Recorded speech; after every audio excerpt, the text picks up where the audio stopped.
Christopher Paolini. After first breaking into the literary world with his debut novel Aragon, and the 4-book series that it began, the young author, or at least the author that started out young, went into an almost 10-year silence. I'm sure he was recharging, enjoying some peace and solitude after so long in the limelight, rushing about meeting deadlines and doing revisions and touring to promote the inheritance cycle. But he was also working, researching and planning his next big release, To Sleep in a Sea of Stars. And despite the admittedly many similarities between fantasy and sci-fi, in some ways this book is a dramatic change for the author. After spending so much of his time writing elves and dragons and magic, evil kings and farm boys plucked up by fate, he's shifted to a reality of superluminal travel, of governments that span star systems, of motley spaceship crews and tentacled aliens, and of scientific concepts that stretch the limits of what we think we know. As far as I can tell, from both the book and from Paolini's own comments on this project, To Sleep in a Sea of Stars is an attempt at entirely hard science fiction, and I don't say an attempt because I think he fails, but rather because hard sci-fi has a somewhat ambiguous and debatable definition, and because by its very definition, it studies things which are not certain. In To Sleep in a Sea of Stars, Paolini looks at the technology we already have, the technology we know is possible given what we have, and also quite a bit of theoretical technology. As best as I can tell, he outlines a method of faster-than-light travel that could be possible, and is actually based on certain somewhat developed and somewhat supported theories and propositions in the real-world physics of today.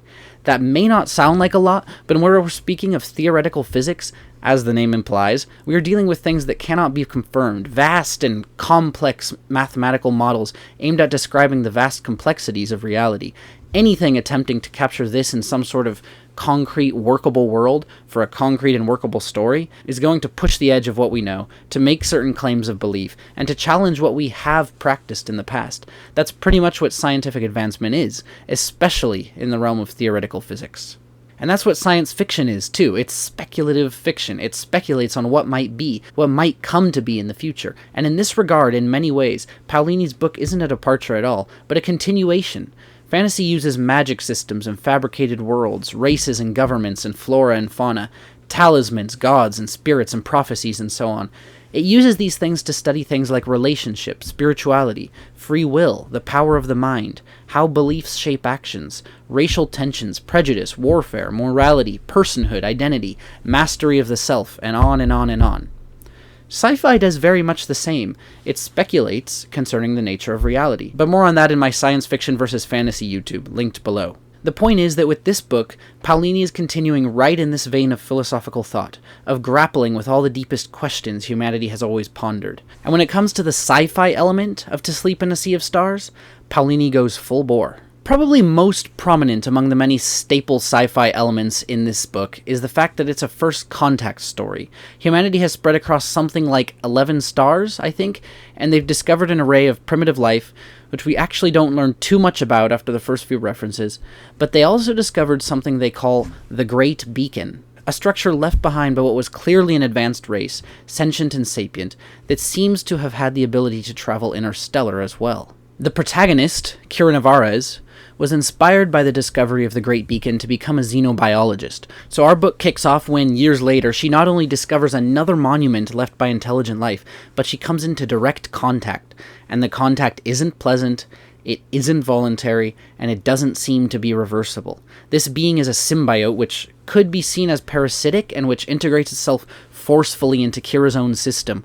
One of the most interesting elements of the story is seeing how her relationship with this unwanted guest or host progresses, how it changes and limits her, and actually both of them, in very dangerous and unpleasant ways, and yet simultaneously how it opens her up to an entirely new spectrum of capability and experience. Only by challenging the way she thinks, mastering her own weaknesses and human presuppositions, and really coming to understand and communicate with this organism, can she step into a healthier, more powerful relationship with it. Paolini does a very good job of describing the process much as I imagine it would be. It's a relationship of struggle, of responsibility, suffering, and it comes very quickly to define Kira's entire existence. Most of the emotional framework and motivation from her previous life seem to be severed, which I consider something of a weakness in the story, but due to the nature of this alien organism, and due to the nature of others who quickly appear in search of it, the plot is so fast-paced and high-stakes that really maybe there's not enough time to devote to things like Kira's past, her family, and everything she's lost. You really do get the sense that Paolini is trying to weave it in the little windows of time between the desperate struggles for survival, and maybe it's simply my own personal preference for more emotional, relationally centered stories. I think that despite problems I'll get into later, Kira does feel unique enough to be likable and relatable to the reader, and I think by the end, many readers will appreciate her or be interested in her a lot more than I was fearing might happen as I got towards the middle or 2/3 mark of the book. First of all, it's long. I think it clocks in at around 309,000 words, almost twice the length of his debut novel and around 60,000 more than what I think was his previously longest book, Brosinger. It's this massive tome-like volume about which Paolini actually said himself, the goal was to do an entire series in one book. I wanted to tell a complete story, beginning, middle, and end. And he definitely does this. I've heard multiple reviewers saying they found the first movement, so to speak, the most engaging and well-paced, that the story kind of disintegrated after that, becoming a bit choppy with sudden surges of action followed by dull pauses. I can definitely understand this opinion, and I may even agree, as I had a similar experience of occasional dull periods of slight disinterest as I moved through the book. But personally, I think I would view it as a problem of the story and the characters, not the plotting or even really the pacing. That's an important distinction for me, and one I'll talk about in future videos. But we'll get to that later anyway. The point is that for me, while there were weaknesses as the story progressed, and I felt like certain things just failed to develop in absorbing or emotionally resonant ways, overall I felt the book was paced incredibly quickly. Despite its size, I don't think there were any real stagnant moments as far as things happening to move the story forwards and keeping the reader's interest on into the next rising action, I guess. So despite the length, I would say it's very readable, but that might just be my own personal preference for longer stories. I tend to be a 1,000-page book guy, so readers who enjoy the feeling of getting through a book quickly might not find it as rewarding. That said, I tend to be a 1,000-page book guy because I like to experience the journey of the characters in depth and detail. I like getting to know them, feeling their hopes and fears as I experience the journey through their eyes. And as I hinted, I did find this book emotionally a bit shallow, so for me to say it's readable despite that is worth something. Despite the shallow emotional connection, it's absorbing because of the plot, the concepts that it studies, and so on. This book asks so many of the most popular and most interesting questions. Questions of AI and personhood, of defining what it is to be human. It asks what an alien species might look like, proposes some of the ways it might be surprisingly similar to, as well as wildly different from, our own species. It studies social bonds and human interaction, and how these things might shift once humanity goes interstellar. It studies lots of fascinating things, and yet there's just so much potential here, and such a rich and technologically well-defined world Paolini has created, that I don't see him running out of material anytime soon. I would say To Sleep in a Sea of Stars has a very pleasing balance between answering questions and better defining the world with each new page, but then also leaving other things partial or uncertain, pulling you further into the future of the series. Now you'll notice that I've been speaking a lot about the science, and all the ways in which this book delightfully checks all sorts of the typical science fiction boxes sci-fi readers are looking for. It really is a well-researched, well-thought-out book he has here. And even though I've heard him saying this is a love letter to science fiction in much the way Eragon was a love letter to fantasy, it's clear that Paolini's writing as a more mature, more confident, more well-researched, more visionary man here. Despite weaving in many of the age-old sci-fi tropes, he does everything in a distinctly new and creative way. Sci-fi is, by nature, a genre that tends to have a lot of overlap when it comes to certain themes, like AI, simulation, planetary exploration, and so on. But I think any critics who considered Eragon too derivative or unoriginal will find themselves pleasantly surprised by the freshness of Paolini's take on these sci-fi tropes, and how he weaves them together to create a universe distinctly different from anything at least I know of. But there's a reason I've been speaking exclusively of science, and for me, this is where I start to praise this book a bit less highly. This goes back to what I was saying regarding pacing, and how I wouldn't quite say that the pacing itself was jagged, inconsistent, or occasionally bogged down throughout the middle of the story. I would say the problem was the characters and the emotional connection you really feel unable to build with them. This is where the book failed to deliver on what is, at least in my mind, one of the fundamentals, if not the fundamental, of a powerful story. Okay, so I actually decided to break this review into 3 separate reviews. It was stretching pretty long, and I realized the character development section of this review took up a lot of space, and it went into some depth regarding my overall mentality regarding storytelling and character development and how key it is, and how for me that's really the heart of story. So I ended up talking about more of my general storytelling philosophy. I brought in some other factors. I brought in my freelancing experience with various clients, and I felt that would probably be a good standalone storytelling video, incorporating some of To Sleep and my opinions regarding what I see to be its flaws, but a general storytelling video. Cut that out, make this review hopefully shorter. I also did the same thing for the ending, so at a later point I'll cut rather abruptly when I get to discussing the ending, and if you want to hear more of my specific thoughts regarding that, you can check out the video, also linked below, that deals with the ending. Okay, done with the editing, continue. Then there's the prose, and here again I find myself mixed, tempted to grant leniency or understanding due to the focus and nature of this story. But even accepting that the prose was aimed at a more fast-paced, concept-based sci-fi style, some of it was a bit off for me. I don't know if I'd really characterize it as clumsy, though it could be at times, but it was just overall a bit simplistic or flavorless when it came to certain elements of the story. Something interesting my sister, who's also a very skilled writer, always says is that you need to assume the intelligence of your reader, and perhaps that's where I feel the simplicity of the prose stands out most sorely. Most of the time with skilled writing, a reader doesn't even notice simple prose because they're pulled along by their absorption in the moment, their desperation to see where the story goes. I think Paolini's prose seemed occasionally awkward in To Sleep because he would continue a thought or a line of dialogue or a description slightly longer than it needed to be continued. Say the protagonist is considering tapping into her symbiote's strange powers and unleashing them towards an enemy. Maybe she runs through the possible pros and cons in her mind and finally resolves not to try to use her powers because she fears they may overwhelm her. There are sequences like this that take place throughout the story, and it always feels that Paolini explains her thought process just a bit too much. I, as a reader, end up feeling like he's explaining something I already know or that he's already conveyed sufficiently, and continuing to read its description only detaches me somewhat from the momentum of the story. But that's mostly with introspection and certain character growth moments. Where action is concerned, I think Paolini did a fairly good job. Though again, it's not quite as elegant as I think it could be. I didn't feel like it was clunky, it didn't detract or distract from the momentum in each given moment. Now, romance. I'm glad he went after some romantic themes here with a more mature or adult or sci-fi attitude about them, and I think Paolini has the potential to write some powerful and believable romance, but in this book it didn't quite feel natural to me. I think it can be a hard thing to write well, and I'd have to go back to reread the Inheritance cycle to see how I think Paolini did, and I personally have no idea how well I write romance, simply because I've just brushed the beginning of the romances in the books I'm currently writing, and I was quite young for everything I wrote before this, so I avoided romance altogether. Anyway, in To Sleep, it just didn't feel very compelling or authentic to me.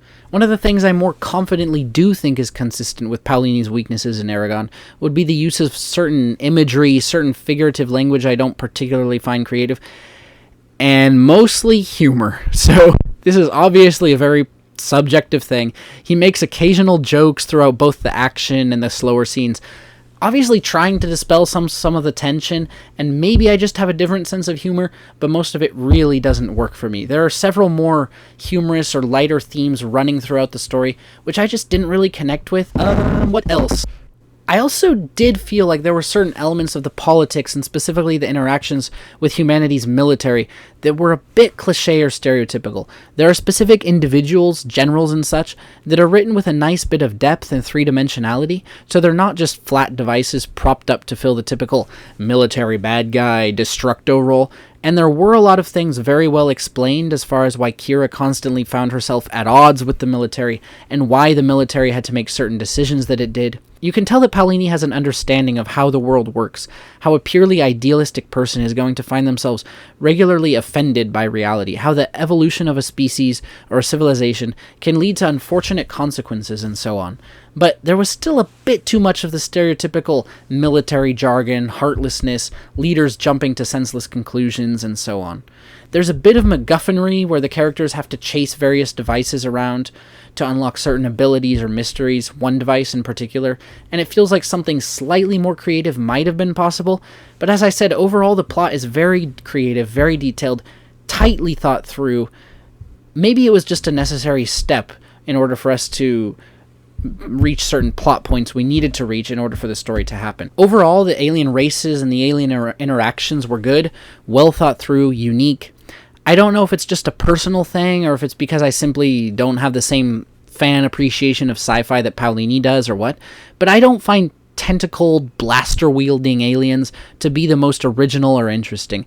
It's definitely terrifying in some ways, and I do think there's actually some basis for the idea that life might evolve to be somewhat octopus-like, but I just feel there's probably more fresh, unexplored territory we can go towards when it comes to aliens and sci-fi.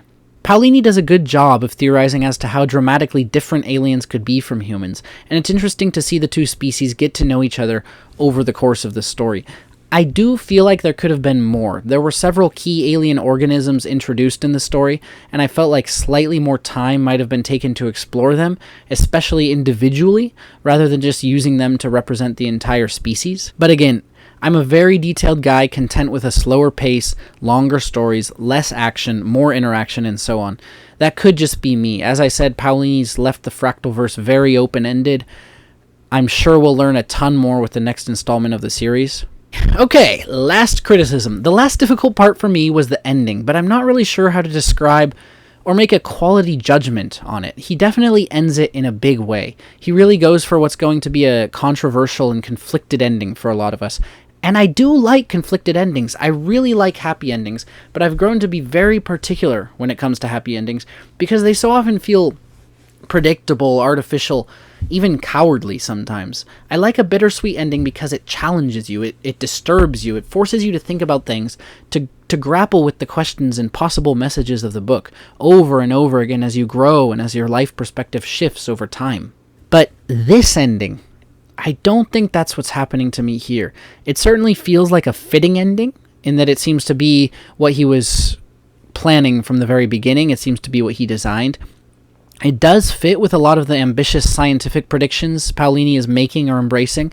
It's definitely colorful and dramatic and emotional, but I do feel that it could have been more emotional if, again, he'd taken the time to connect us to these characters more deeply throughout the entire story. Abrupt cut, as mentioned. Check out my ending review if you want to hear more about the ending, but for now... So, to summarize. Wow, that was a long review. Good things. Good science. Good, believable, high-stakes, well-thought-through plot. Then probably the biggest positive, the general setup of the Fractalverse and all its great potential. Some of the characters, despite not being the most resonant, definitely have the potential and actually the promise to become more emotionally resonant. Creative and bold and fitting ending despite the fact that I didn't love it terribly. Part good, part bad. Bad things. Character depth and resonance. Biggest problem for me. Prose a bit stiff and unabsorbing. I'd have to ask about several of the details regarding aliens and human civilization, alien-human interaction, and so on. The romance was a good start, but not the most fulfilling for me. The crew in specific felt a bit generic, which is basically the character depth problem, but a bit more specific. The ending had elements I definitely don't like, in addition to just being challenging, which, like I said, seems like a very deliberate choice on Paolini's part, and I don't feel like I can judge it to be bad. Humor wasn't always the best, though I know there are readers who do like his humor. And that's probably about it. Definitely a book I'd recommend to Paolini fans, definitely a book I'd recommend to sci-fi readers, but it does have enough flaws or blasé areas that I'd caution people who are uncertain about committing to such a long and read, given the specific weaknesses I mentioned. So, in this case, I'll give To Sleep in a Sea of Stars a 6 out of 10 on PROSE. The lowest rating I'll give it for anything. I do think good prose can elevate an otherwise weaker book to a surprising level, and to whatever degree this is a weaker book, I think the prose simply just failed to do that. For character development, I'll give it a 6.5 out of 10. I found his characters more endearing than the average motley spaceship crew. A few of them I did feel connected to, and even though I don't think it's written in the most powerful way, Kira's journey is a very interesting and well-designed one, surprisingly relatable given the weirdness of her relationship with this symbiotic organism. For plot, I'll give it a 7.5 out of 10, only dropping it down from an 8 because despite being very well thought out, it was very dependent on the solid world building and research, which is another category, and which does result in a very externally driven story. Some of the generic battle plans or sequences, some of the plot-centric decisions made by entities external to Kira, some of the MacGuffinry probably also hurt this rating as well. For world building and research, I'll give it an 8.5 out of 10. Very good, because he did a lot of work for this, and everything is very solid and interesting. I think the only reason I don't feel this should be even higher is because maybe the richness or interestingness of the world building doesn't quite hold up to the amount of hard research Paolini did. Like I mentioned, relationships with various aliens could have been explored slightly more, and maybe a bit more emotional connection to the rest of humanity, various outposts and colonies, could have been a bit more powerful. And lastly, for what seems to be its primary purpose, and for what I personally appreciated most, I'll give it a 9 for general purpose, message, grapplings, vision. Aside from all the interesting sci-fi concepts presented in new and interesting ways, the general setup of Paolini's Fractalverse seems very solid, and like I said, I think it can only get better from here. So, overall, we take 6 for prose, 6.5 for character development, 7.5 for plot, 8.5 for world building, 9 for overall, and we get 37.5 out of 50, or 75 out of 100. An above average rating definitely has a worthy goal and does what it sets out to do. Maybe I won't read 75s again, or maybe I rated it a tad too high. I really do feel that the overall goal was such an important one. Maybe that's the problem. Maybe it's not quite worth a 900-page, character-gray read just to establish the Fractalverse. In addition to the simply well-designed plot, you can tell that Paolini is looking at some of humanity's serious weaknesses or challenges here, and yet he's not overly idealistic or overly critical. He's hopeful but honest. It can be really difficult to write optimistically, to give hope while wrestling with some of the darker, more suffering-heavy themes humanity can face. But I think it's so important, and Paolini has shown that he can do that well, which for me automatically places him on a higher tier with some of the other greats like Sanderson, Tolkien, or Patrick Rothfuss. He has an understanding of how the world works, how a purely idealistic person is going to find themselves regularly offended by reality, how the evolution of a species or civilization can lead to unfortunate consequences, and so on. But it's balanced by a hopefulness, an empathy, a recognition of the preciousness of life. And for me, that's huge. That's something that many admittedly skilled writers lack. But that's enough for now. This has been a very long review, probably too long. I hope you liked it. In the future, I'll probably try to keep the overall spoiler-free reviews shorter, and I'll dive into more in-depth character analysis, theme analysis, storytelling analysis with longer videos in the future.